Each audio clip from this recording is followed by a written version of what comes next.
کابرایەکی داعی کە بەناوبانگە بە ناوی الشێخ محەممەد حەسان هاتە سەرێ و لە بەرنامجی سەفەحات من حەیاتی ژیان نامەی خۆی تۆزێک هەندێک لە مەوقیفەکان خوێندەوە. ڕووداوێت تەنها ڕووداوێکتان بۆ دەجێڕمەوە. ئەو ڕووداوەشی پیاوێکی ئەمریکیە، بزانن پیاوی کافر و بێ بڕوە چەندی دەسەڵاتدار و ملیۆنێریش بی ئللا لە قەلیقیدا دەژی. هەر بزانن ئەوەی لەسەر سەعادەتیش دەنووسی و دەیوێ قەلیقیت لێلا بدا. داین سرنجی کە کتابەکەی بە ناوی دەعی القەلق وابدەئی بالحەیات کە تەرجمە کراوە لۆ 59 لوغەتی لەسەر ڕووی زەوی و بڵاو بوویتەوە. کتابێکی بە نرخ و بە قیمەتە بەڕاستی، زۆر شتی تێدا تۆ کردیتەوە، بەڵام ئەو بەدبەختە چونکە بەخۆی کاری پێ نەکردیە و ئیمانی نەبووە و نەهاتێ ببتە مسلمان، لە ئاخیری بە بەدبەختی مردیە. بڕۆ ژیاننامەی بخوێننەوە بە چەقوێکی لە ئاخیری ژیانی سەری خۆی بڕیە و خۆی ئینتیحار کردیە. بڕۆن لە ئەمریکا بسوڕێنەوە. لە ئەمریکا کە 180 مستەشفیەکانی ئەمریکا بۆ چارەسەری نەخۆشی نەفسی و قەلیقیە، 120 بۆ نەخۆشیەکانی دیە.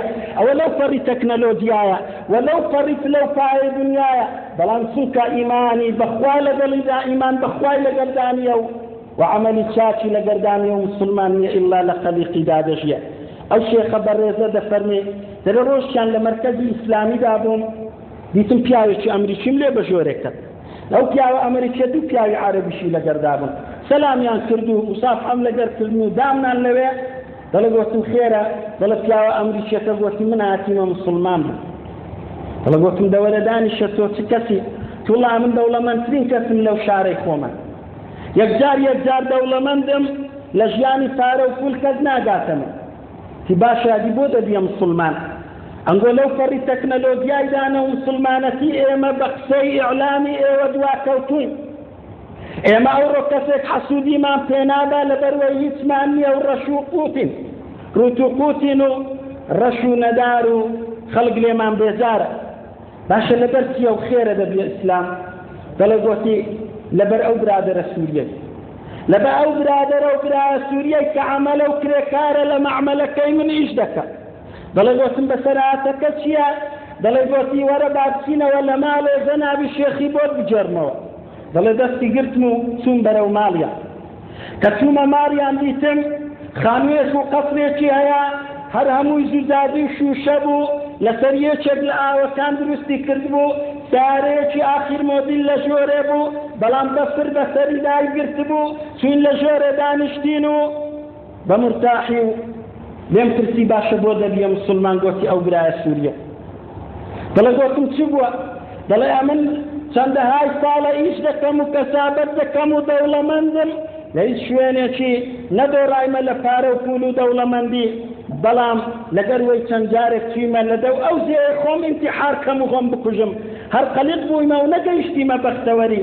سیارم گۆڕیە، خانیم گۆڕیە، چەندەها قەسرم دروست کردیە، مەعمەل و ئیش و کاری خۆمم گۆڕیە، مەنسەبی خۆمم گۆڕیە، بەڵام هەر قەلیقم و سەعادەت و بەختەوەریم بۆ نەهاتیە. دەڵێ ڕۆژێکیان هاتم زۆر سەرنجی ڕاکێشان ئەو برایە سووریە لە مەعمەلەکەی من کرێکارە و دەخلێکی مەحدودی و دیاریکراوی هەیە و پێی دەبەخشم. هەر جاری دەیبینم دەم بە زەردەخەنەیە و کەیف خۆشە. ئەو ڕۆژەی هاتم دیتم پێیەکانی خۆی لە مەخسەلیدا دەشوشت. دەڵێ بانگم کرد هیچ ڕۆژێک نەمدیتەوە ئەو مەخسەلە بۆ دم و چاومانە و دەم و چاومانی تێدا دەشوێت. تۆ بۆ پێت تێدا دەشوێت؟ دەڵێ گوتی ئاخر پێیەکەی من ڕەنگە خاوینتر بی لە دم و چاوی ئێوە. بۆ کاتەوەم بۆ دەڵێ گوتی چونکە خوای پەروەردیگار لەسەر ئێمەی داناوە مە ڕۆژێ چەند جارێک دەستنوێژ دەشۆین و پێیەکانمان دەشۆینەوە، بەڵام ئێوە ڕەنگە ڕۆژێ چەند جارێک نابەڵکو یەک جاریش لەبەر ئیش و کار قەلیق بن و پێتان نەکرێ دەم و چاوتان بشۆن. دەڵێ سەرنجی ڕاشیان تمەوە چی وای لە تو کردووە؟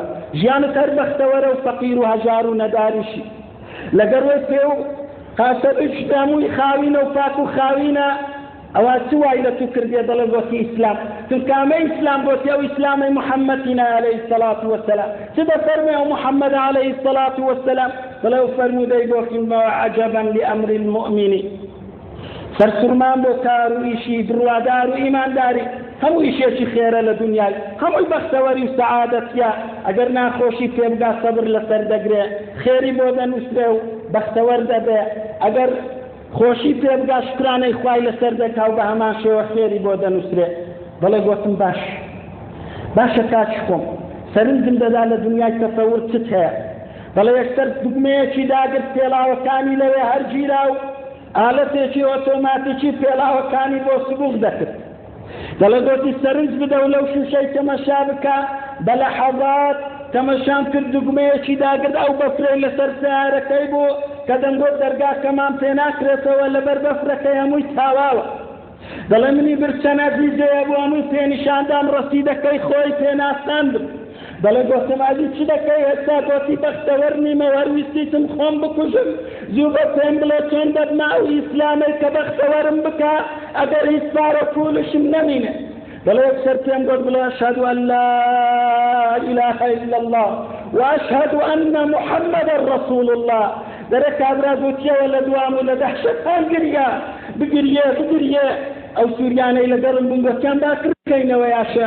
تیگوتم نەخێر باکردی نەکەینەوە دەرێ لە پاش ماوەی نیم سعات 40 دقیقە هەر بگریێ کابرای ئەمریکی ئەوجار خۆشی بەسەر موچاوی داهات زەردەخەنە هاتە سەر لێوانی پێی گوتم یاشە چ بوو ئەو وشەیە کەوا دڵمی شوشتەوە چ بوو ئەو وشەیە پێم بڵێ سڕی چیە وشەیە کەوا ئێستا کە من قەلیق نیم بوسمي تنها لا إله إلا الله محمد رسول الله فلو اسمه السري توحيدا أو السري بنا إسلامتيا أو السري إيمان وكرداري تاجش بك مرتاح تريش ببي ولا باسين برو نويش لبروي پیغمبر عليه الصلاة والسلام دي فرمو أرحنا يا بلال كاتي نويجي دهات بانجي چي بدو بانويجا كان ما بكينو مرتاح دينو بختور بنا بلال كواتا إيمان وكردوي چار